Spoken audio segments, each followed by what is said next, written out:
இந்த குட்டி கருவாடை வச்சு தாங்க இன்றைக்கி ஒரு தரமான இட்லி பொடி செய்ய போகிறோம். கருவாடு ரொம்ப சின்னதாக இருந்ததுனால நான் தலைப்பகுதியோடு அப்படியே சேர்த்துக்கிட்டேன். உங்களுக்கு வேண்டாம்னா தலை மட்டும் தனியாக நீக்கிட்டு நல்லா தண்ணியில் அலசி வெயில காய வச்சு எடுத்து வச்சுக்கலாம். 250 கிராம் கருவாடு எடுத்துருக்கேங்க. அதுக்காக 2 ஸ்பூன் அளவுக்கு வரமல்லி, 1 ஸ்பூன் குருமிளகு, 1 ஸ்பூன் சீரகம், காரத்துக்கு தேவையான வரமிளகாய் இது எல்லாத்தையும் ட்ரை ரோஸ்ட் பண்ணி ஆற வச்சுக்கலாங்க. அதே பேனில் 2 ஸ்பூன் அளவுக்கு கடலைப்பருப்பு, கருப்புளுந்து இதையும் ட்ரை ரோஸ்ட் பண்ணி ஆற வச்சுக்கலாம்.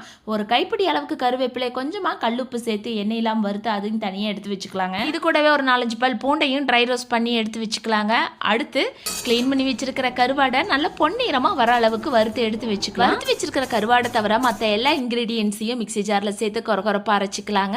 அடுத்து ட்ரை ரோஸ்ட் பண்ண கருவாடையும் இதில் போட்டு நல்லா நைஸாக அரைச்சி எடுத்தால் கம மணக்கும் கருவாடு இட்லி பொடி ரெடி. இது இட்லி, தோசை, சூடான சாதத்துக்கு ஒரு சூப்பரான காம்பினேஷனாக இருக்கும். ட்ரை பண்ணி பார்த்துட்டு மறக்காமல் சொல்லுங்கள். ரெசிபிஸ் எல்லாம் பிடிச்சிருந்தா மறக்காமல் லைக் பண்ணி ஃபாலோ பண்ணி ஷேர் பண்ணுங்கள். நன்றி.